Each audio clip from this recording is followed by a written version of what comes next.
มื้อนี้ก็ได้เดินทางมาที่สายสมบูรณ์คือเก่าเนาะ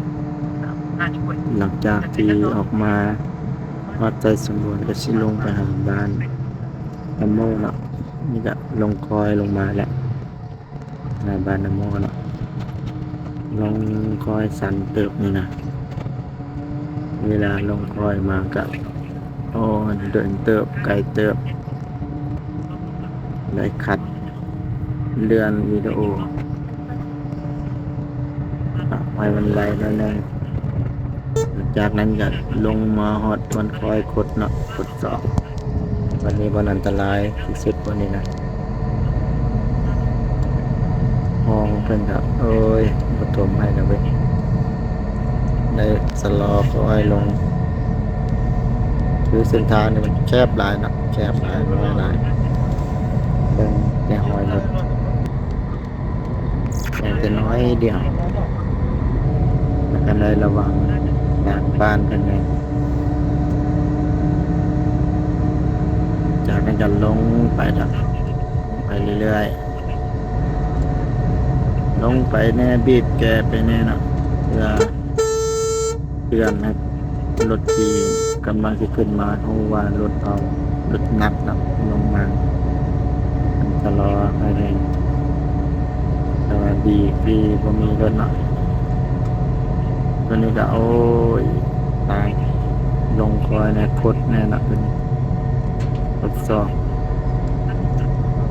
ที่รถนี่เกือบบ่วิดยังที่รถจนออกนอกเนาะสิตามสังกะสีเพิ่นนี่แหละนี่มันธรรมดาเด้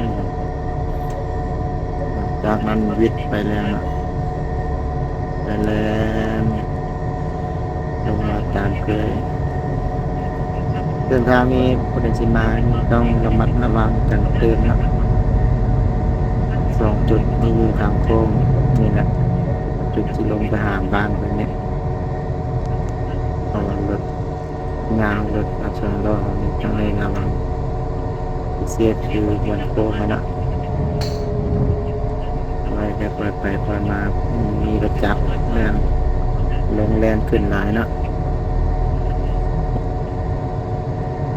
หลังจากนั้นจะแล่นลงมานะจะได้ข้ามขัวเพิ่นเนาะนี่ก็ใส่มาบอกเบา50 ต้นแล่นข้ามขัวเล็กเพิ่น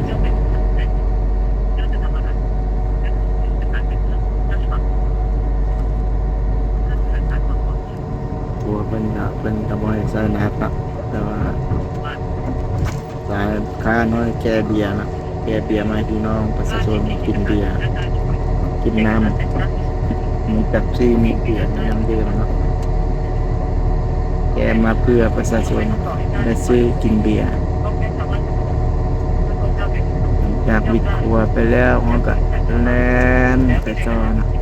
แล่นไปต่อวันนี้ก็เอาใครและวันนี้มาผู้ใดสิมาใส่สมบูรณ์ก็ระมัดระวังเด้อพี่น้องเด้อขอบใจหลายๆที่รับชมรับฟังคลิปเนาะภาคเสียงเพื่อทำอิฐ